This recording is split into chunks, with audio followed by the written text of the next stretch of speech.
Welcome to the Managing People podcast, a place for people with curious minds. Hello, I'm Pete Fullard, and my guest this time knows all about the most important function in any organisation. It's one that has a lot of technical people to manage, depends on IT, and affects every single person in the organisation. She's worked her way up to director before setting up her own consultancy company, where she now shares all her breadth of experience and knowledge with others. So Elaine Gibson, welcome to the Managing People podcast. Welcome. Hello, and thank you for inviting me. So Elaine, let's go back to the very beginning. You left school. Where did your career start then? Believe it or not, I started in an optician's. That was my very, very first job back in the 80s, big recession on. I was going back to complete my A-levels, and I'd got so far through the process, and my mathematics teacher actually recommended me for a job, and I got it. So what was the first job then? So I was like a technician in the lens lab, far, far, far removed from leadership and management. I was actually setting up when you get your prescription, and I had to use this like very complicated looking machine, and I used to have to centralise the prescription so that people could see through it. So it's a little bit like what a dispensing optician would do. So right from the very start, you've been working with very technical people then? Oh, yes. Yes, I have. And what was the management style then, Elaine? Yeah, it was the 80s, so you can perhaps leave a little bit to your imagination. There wasn't the focus on human resources, shall we say, and people management as there is today. It was more about getting the job done.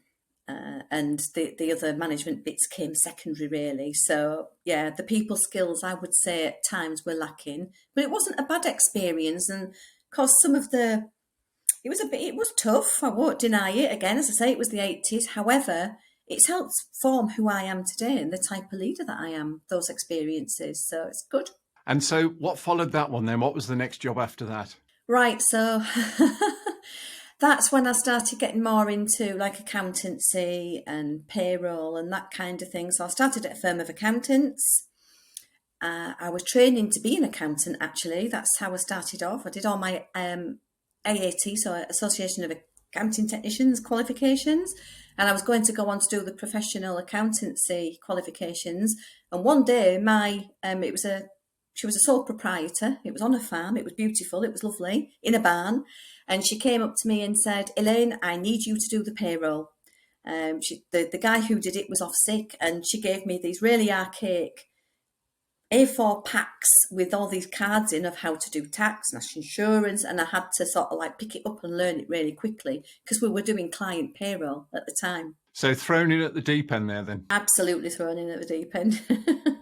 And which was more difficult, doing the optician's work or doing the payroll? I would say the accountancy and payroll was a lot more difficult. I presume your client base grew quite a bit while you were there then? It did, because I started off, I moved over into looking after the payroll solely, really. And there was about 10 clients altogether. By the time I left that firm of accountants, I had well over 100. And do you feel that the style of management, obviously they let you just get on with it, that suited you? Was that, again, all of that encouragement, you liked that, or was it a bit daunting at times? Well, it was daunting because it was a new thing, but I did like the fact that I was left to it. And actually, I was left to it because nobody else knew what to do. So it was a baptism of fire, but I found a niche. So what prompted the move on from there then? What's the next chapter? Well, so I got a bit ambitious.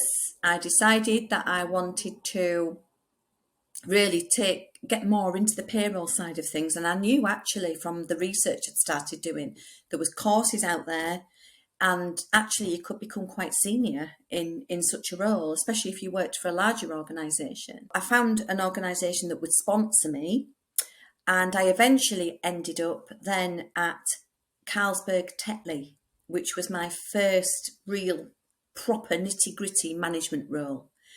So I was looking after a team of 12 people. Wow. So you went from managing nobody to immediately managing a team of over 10. There was a few little jobs in between because I was trying to find the right place. I was trying to find my place in the world.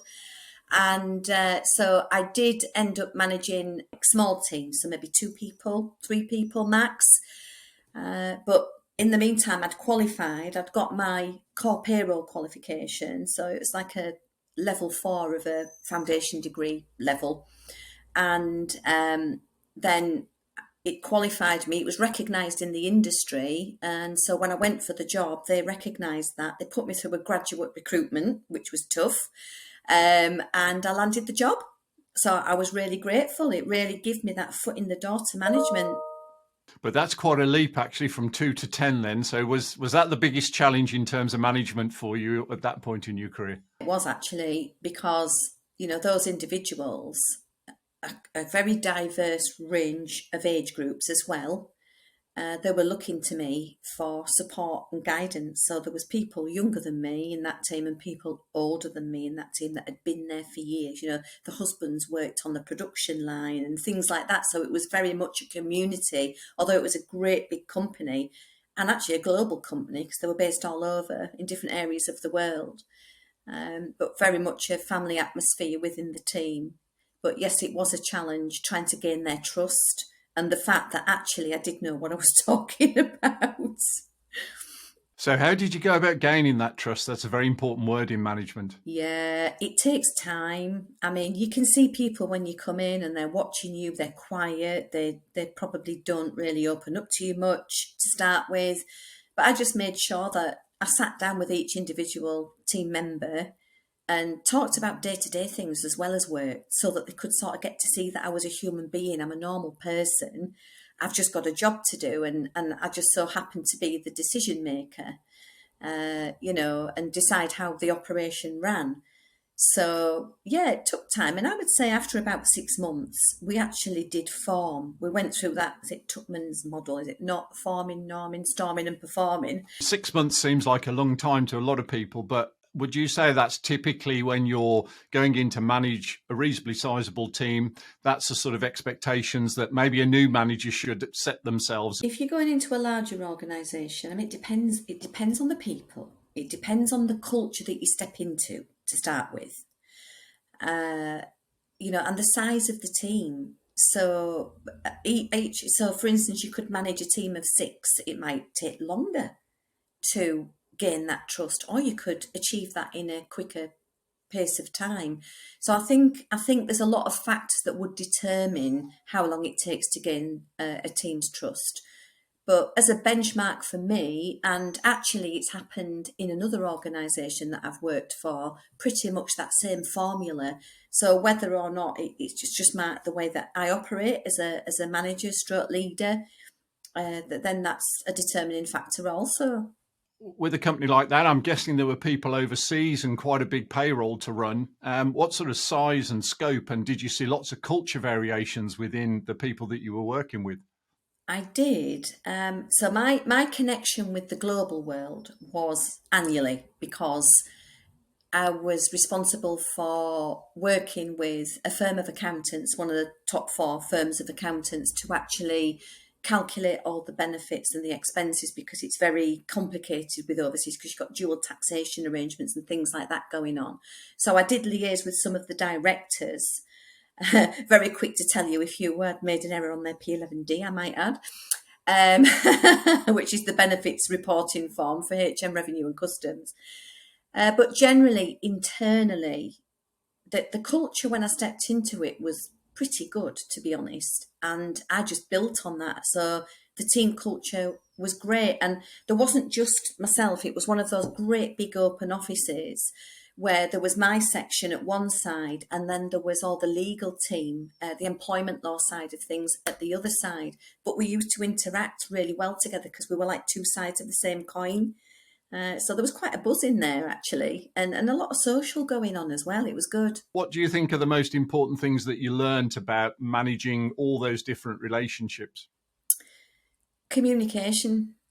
I think it's very important that one department understands another. Basically, what it is was I got people around the table and we had regular monthly meetings to sort of iron out any potential issues. And then 99 times out of 100, they were down to communication and a lack of understanding.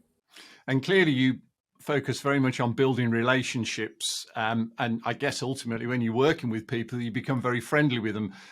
How do you balance that becoming too friendly with being professional?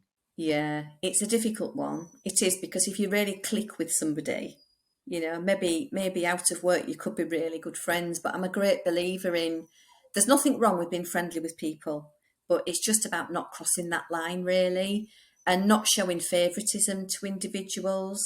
Were you able to draw on others' advice, and what sort of advice were you given in those early days at Carlsberg Tetley? I was quite lucky in the respect that, there was lots of other, managers and people higher, but people were very open to conversation. And if you had an issue or a problem, you knew you could go to someone and just run it past them.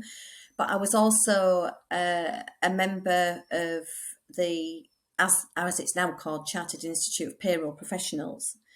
And although they give technical support to their members, I also was able to build up a network through the industry and got to meet different people through conferences and events and things like that. And I made some really good friends, from that.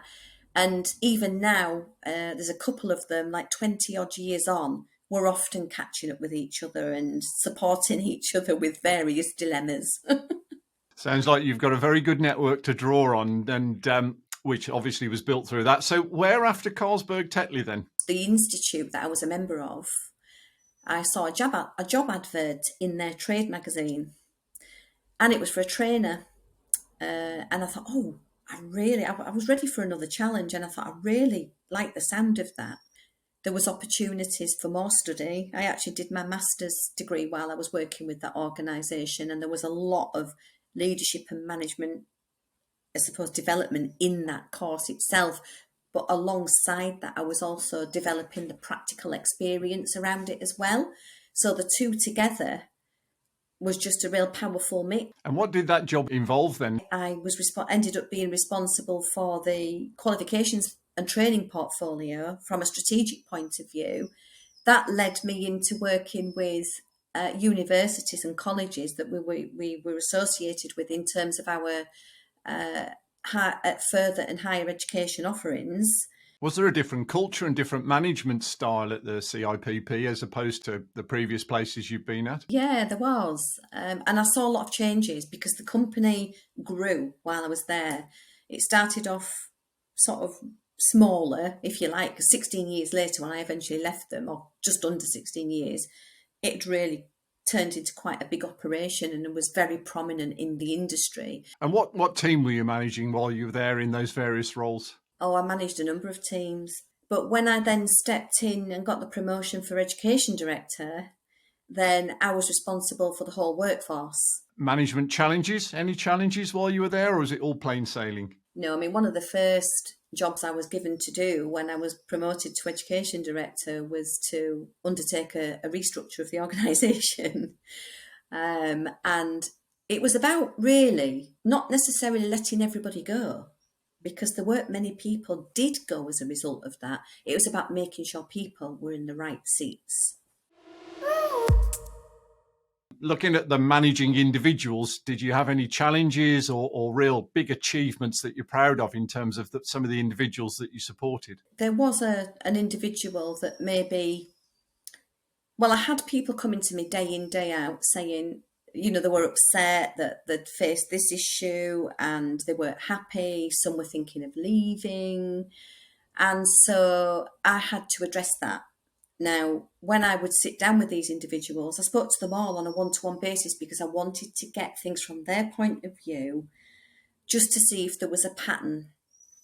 And clearly there was a pattern. It was a challenge to actually address it in the end, because I had to then go to the particular individual and basically, from their point of view, they're probably taking it that you're sort of saying, well, I'm doing things wrong. and I'm not doing my job right, and one thing and another. And it's more about not so much doing it wrong. What support can I give you, and how can we do it better or different? But despite the attempts, it sort of didn't really work in that respect. So what I had to do was find a way for that individual, because that individual had some amazing skills and I didn't really want to lose them. But managing people wasn't really their forte. So we actually found a role or developed a role that that person could step into. But it didn't involve managing people, but it involved working with those people. That opened the door for someone else then who really, really wanted to develop and progress to become team leader. And they've really progressed well since then. So you turned a challenging situation with somebody that wasn't a good fit into a positive one, which is ideal outcome, I guess, really. It is. I mean, you're not always going to win. Sometimes, you're going to lose people because of it, because they're upset, because they feel like they've been criticised. And, despite best efforts, you don't win them all. But there's always, to me, when there's difficult behaviour going on, there's always something behind it that's making that person behave in that way. And it's just getting them to open up, get to the nitty-gritty of it, and then see how you can find a solution. Because more often than not, they just want some support more than anything. Obviously, you've stayed involved with CIPP as you've stayed in that role. You'd risen to the top. What attracted you next then? Well, I was actually headhunted. So I stepped into this organisation as Director of People and Quality. So there was 4 directors, 4 pillars, if you like, and I was the people pillar. And it was everything from learning and development, people strategy, putting systems and processes in place like appraisal systems and things like that, reviewing all the policies, all the people policies and things like that. And I think I've already mentioned, but learning and development was a big part of that. Explain what the difference in culture was between obviously a very formal organisation that supports the industry to obviously a very dynamic commercial organisation. It actually grown from about 50 or 60 people to well over 100 in 5 years. What I found was that and this is true of a lot of organisations, and I think of a lot of senior leaders as well, is that because they were so good at their technical ability, that they were encouraged to step into this senior role of managing people. And so one of my tasks when I stepped into the organisation was to find a way to upskill the senior leadership team. Some of them had done formal education at degree level. Some of them had done training courses, but a long time ago. Some of them have had no training whatsoever. Big challenge, started at the top, obviously got the board bought in, then had to upskill and alter to some extent the culture of the management team all the way down to first line managers. What was the approach that you used? It was a very diverse range of people. They were all great people minds. I was careful who I recruited, but people before me were very careful who they recruited, and there were some really good people at that organisation. Varying age groups, from people who were sort of more or less just out of college right through to beyond retirement age. So, but the senior management team, again, that was a diverse range. You had all the different, generations, like generation X, Y, Z in there kind of thing, baby boomers. So I did some research and I found an organisation that actually had an online programme. And it covered some really key aspects of management, real nitty gritty. And the good thing about it was when I found it, I thought, do you know what? I actually don't need to just use this for the senior leadership team. I can actually use it for the hierarchy. But I started with a pilot with a group of the senior leadership team to see how it went. And because I wanted to draw out the domestic issues, and I wasn't convinced without some coaching and mentoring that they'd actually see that. So I built a framework around this online program, which involved Action learning, it sounds really complicated and convoluted, but actually it isn't. It's about reflection. It's about people getting to see where they are now, what have they learned, and where do they want to be in the future. So that was part of it. And then the other part of it was group coaching sessions for each of the modules to sort of, that's when we got into some really great debates about challenges. And there was things hidden, things that would never come to the fore if we hadn't have had that form of training. It was linked to the performance management reviews because I got people to set objectives for themselves. Then the plans were put in place to roll out to the rest of those that were either leading in some way, shape or form, whether it was team leading or a deputy head of department, for instance, or aspiring managers as well. Because the other thing was succession planning. And there was a lot of people in that organisation that aspired to manage others. They wanted more responsibility and to climb the ladder. And so, again, that mix of online learning and the framework I built around it would put them in good stead, put the foundations in place to be able to do that. And was it a challenge to get buy-in from the board, not just in terms of obviously the investment in the programme, but also the time that people were going to have to commit to upskilling? I was lucky in that role because I was a member of the board in my role. And there were 4 of us, but actually they were very quick to see the value, because that was one of the, before I was brought into that organisation, the 3 of them knew what they wanted me to do. It was so easy to see the value because it was all linked to a set of competencies and behaviours that actually fitted perfectly with our values that we had at the time. So everything just seemed to fit together nicely. The language changed, the behaviour changed of the individuals, and we was able to get some tangible results to see where the learning gaps were, so we could set further development for people. It was finding the gaps in the knowledge and turning that into opportunities for them to learn. What was the approach that you had to measuring and linking it to those competencies? Every time somebody interacted with a question or a learning evaluation, the system was picking up what they were doing, and it was just very clever. And at the end of it, you got a report with a set of results. That, coupled with the framework and the feedback from the group coaching sessions and the action learning sets that they did, because it was a form they had to fill in, it was a powerful mix to actually see where we could develop people further and put solutions in place for issues that were identified. What sort of challenges are there in terms of people management in a culture and an environment where there's lots of technical people that maybe aren't necessarily people? Not everybody is a natural leader, even though they're placed in that position. But actually they can become a good leader with some development. And what I found was that those that were on the more technical side of things, so maybe on the software side of things, they were brilliant technical managers in that respect, sort of, this is how this particular task needs to be done, and this is who I want to do it, and this is how I want you to do it. But it was the softer skills around the side, those real leadership skills, those people skills that tended to be lacking. The technical people are very creative people. They like to sit there with the headphones on, listening to their music and be quiet. All that people stuff, it gets in the way of their creativity.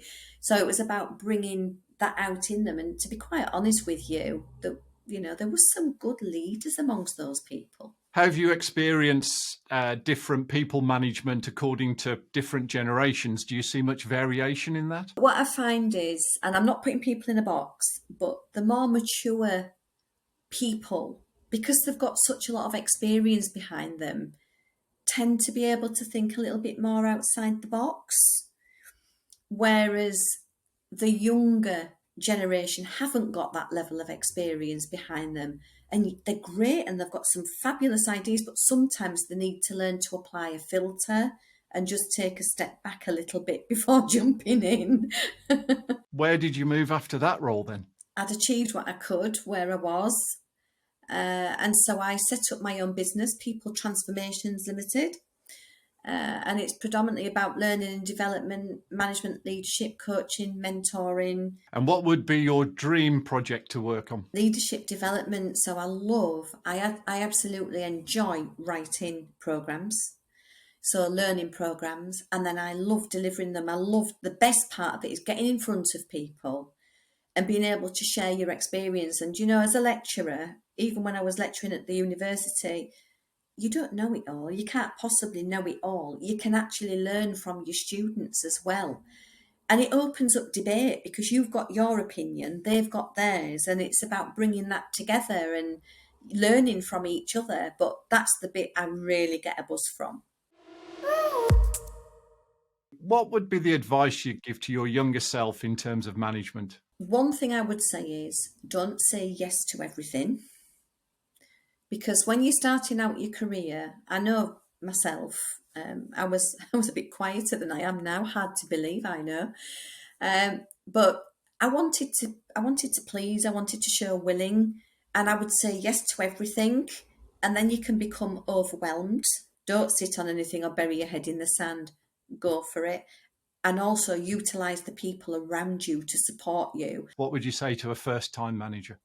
Again, it's about, you know, trusting in the people that are around you. Build up your network. Don't be frightened to ask, and don't be frightened to say that you're not sure of something.